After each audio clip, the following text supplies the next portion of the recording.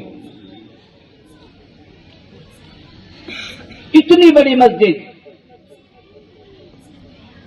Church بنی ہوئی ہے. اس کے ممبر پر کراس لگا ہوا ہے، عیسائیوں کا نشان.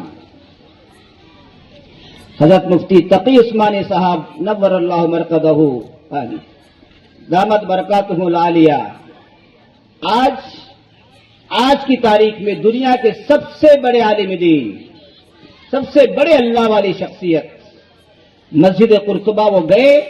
انہوں نے وہاں جا کر کے، انہوں نے کتابیں لکھا ہے، وہاں جا کر کے وہاں جو پولیس کھڑی تھی ان سے کہا میں 2 رکعت نماز پڑھنا چاہتا ہوں.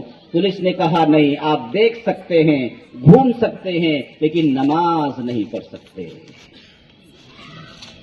اتنی بڑی مسجد بنی، آج وہاں 2 رکعت نماز پڑھنے کی اجازت نہیں ہے. کیوں؟ اس لیے کہ وہ عیسائیوں کے قبضے میں چلی گئی. اسی طرح ایک بہت بڑی یونیورسٹی الحمرا، مسجد قرطبہ، جامعہ قرطبہ آج بھی موجود ہے. ان کی تاریخ، ان کے جلال کو دیکھ کر کے، ان عمارتوں کو دیکھ کر کے آنکھوں میں آنسو آ جاتے ہیں، قلم کانپ جاتا ہے. اس وقت کی یونیورسٹیاں تھی جب یورپ اپنے لوگوں کو نہانے سے منع کرتا تھا. یہ تب کی یونیورسٹیاں مسلمانوں کی. آج یورپ، انگریز اتنے بڑے بنے ہوئے ہیں. ان سے پہلے مسلمانوں کی بڑی بڑی یونیورسٹیاں تھیں.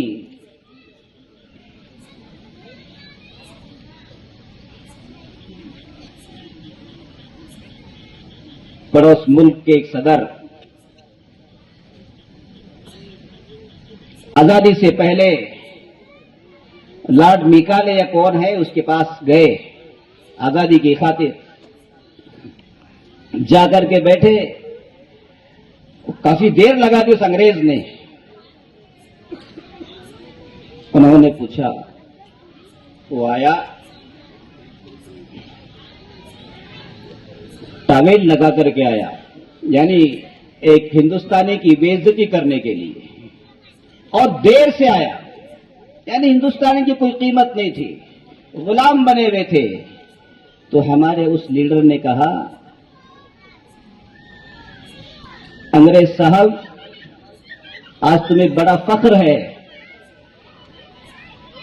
جب تمہارے باپ دادا تمہارے پاس پہننے کے لیے کپڑا نہیں تھا تم پتے پہن کر کے زندگی گزارتے تھے، اس وقت ہمارے پاس بڑی بڑی ڈگریاں ہوا کرتی تھی، بڑی بڑی یونیورسٹیاں ہوا کرتی تھی. آج تمہاری یہ اوقات ہے، آج تم ہمیں اوقات دکھا رہے ہو. یہ ہماری تاریخ ہے،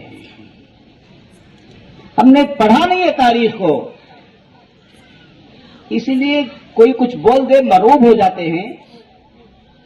ہاں ایسا ہوگا بول کے، یہ ہوگا فلاں ہوگا، یہ ہوگا وہ ہوگا. نہیں، کچھ نہیں ہوگا جب تک اللہ نہ چاہے. علامہ اقبال رحمۃ اللہ علیہ کہہ رہے کہ جب میں نے مسجد قرطبہ کو دیکھا، ان کے کھنڈرات کو دیکھا کہ وہاں پر نمازوں کی پابندیاں ہیں، میں نے مسجد الحمراء کو دیکھا اور وہاں کے کھنڈرات کو دیکھا ہیں جو بڑے اس دنیا سے گزر گئے ہیں، جنہوں نے اس دیش کو آزاد کیا ہے، وہ سمجھتے ہیں. نہرو جی، مولانا ابوالکلام آزاد کا انتقال ہو گیا،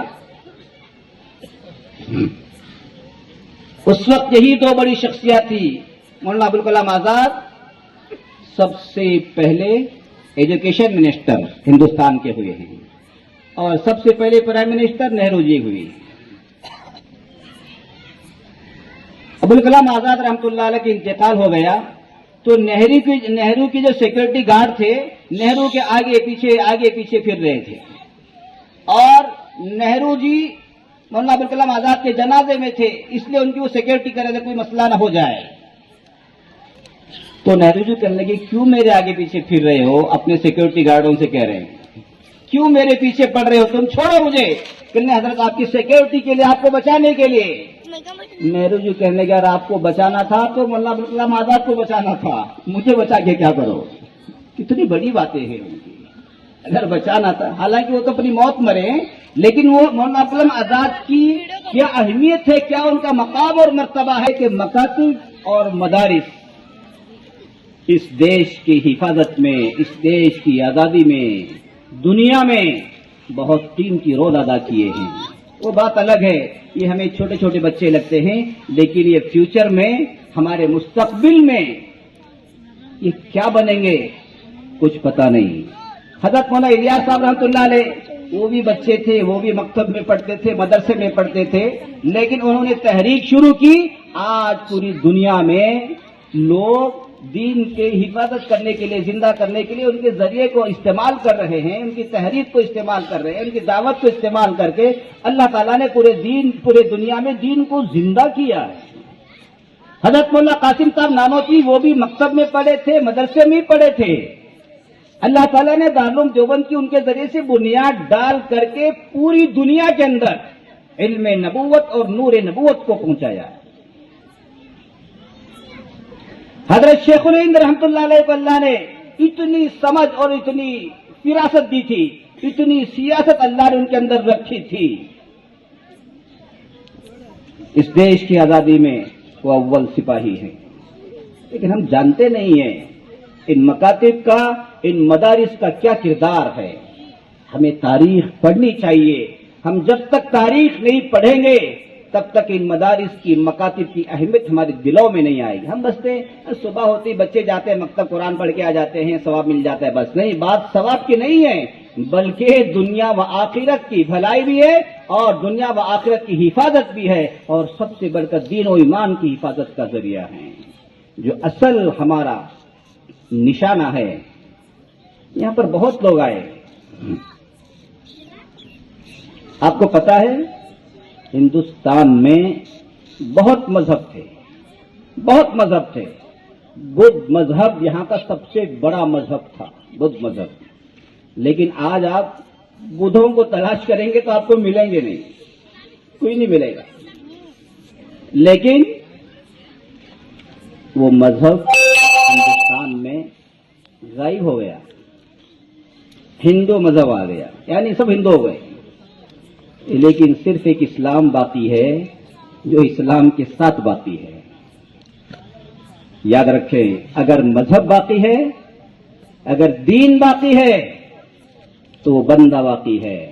اگر مذہب بھی باقی نہیں، دین بھی باقی نہیں، وہ بندہ بھی ختم ہو جائے گا، وہ قوم بھی ختم ہو جائے گی. ہم آج اپنے کلچر کے ساتھ، اپنی تہذیب کے ساتھ، اپنی زبان کے ساتھ، اپنی ٹوپی جبے کے ساتھ، اپنے برقعے کے ساتھ، اپنے قرآن و حدیث کے ساتھ، اپنی مساجد اور مدارس کے ساتھ زندہ ہیں اور انشاءاللہ قیامت تک زندہ رہیں گے۔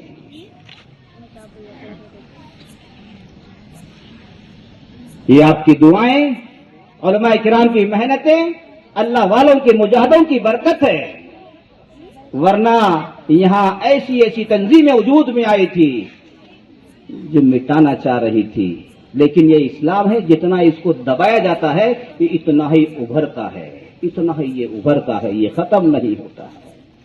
اس لیے میرے دوستو ہمیں ان مکاتب کو، مدارس کو سمجھنے کی ضرورت ہے۔ آج یہ بچے پڑھ رہے ہیں، سنا رہے ہیں، نہ معلوم آگے فیوچر میں یہ کیا بنیں گے۔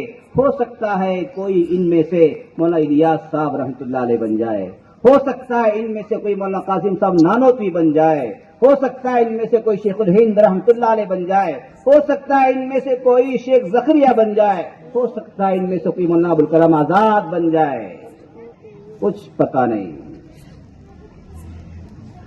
اس لیے ہمیں ان مکاتب کو اہمیت دینے کی ضرورت ہے۔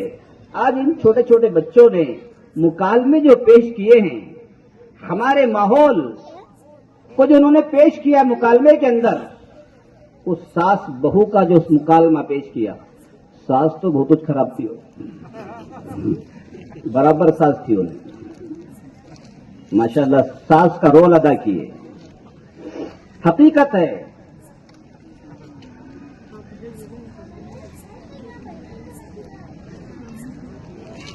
ایک بہو کہنے لگی،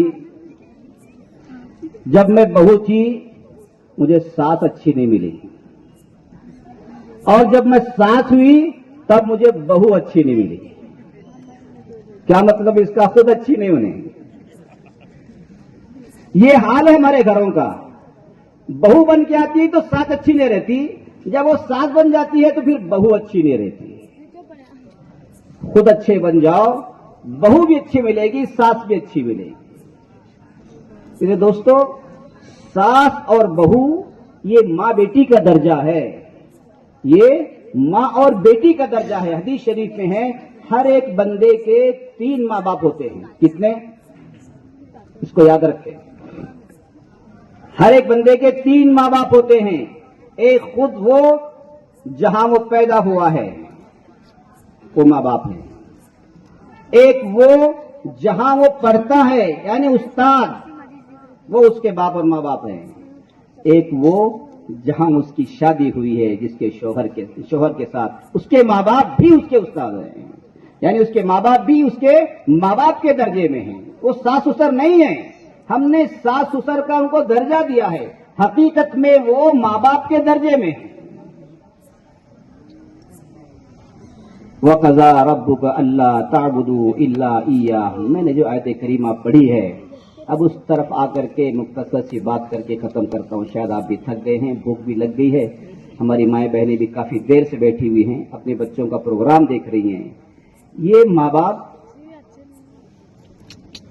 ہمارے لیے دنیا میں اس سے بڑی کوئی نعمت نہیں ہے۔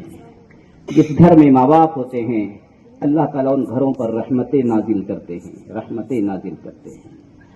ابھی مکالمے میں 2 بچیاں تھیں، ایک بچی ماں کی تعریف کر رہی تھی، ایک بچی باپ کی تعریف کر رہی تھی۔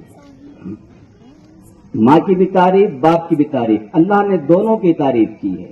ہمارے لیے دونوں قابل احترام ہیں۔ وَبِالْوَالِدَيْنِ إِحْسَانًا إِمَّا يَبْلُغَنَّ عِندَكَ الْكِبَرَ أَحَدُهُمَا أَوْ كِلَاهُمَا فَلَا تَقُل لَّهُمَا أُفٍّ وَلَا تَنْهَرْهُمَا، یہ اصل چیز۔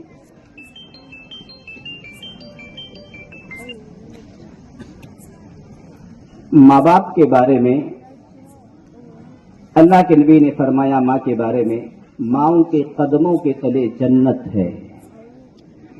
کتنا اونچا مقام دیا ہے۔ جنت تو اوپر ہے لیکن اللہ تعالیٰ نے ماؤں کے قدموں کے نیچے ڈال دی۔ اللہ کے نبی سے پہلے ملک عرب میں عورت سے زیادہ نحوست کوئی چیز نہیں تھی، منحوس کوئی نہیں چیز تھی۔ لڑکی پیدا ہو جاتی تھی تو زندہ دفن کر دیا جاتا تھا، یہ حالت تھی عورتوں کی۔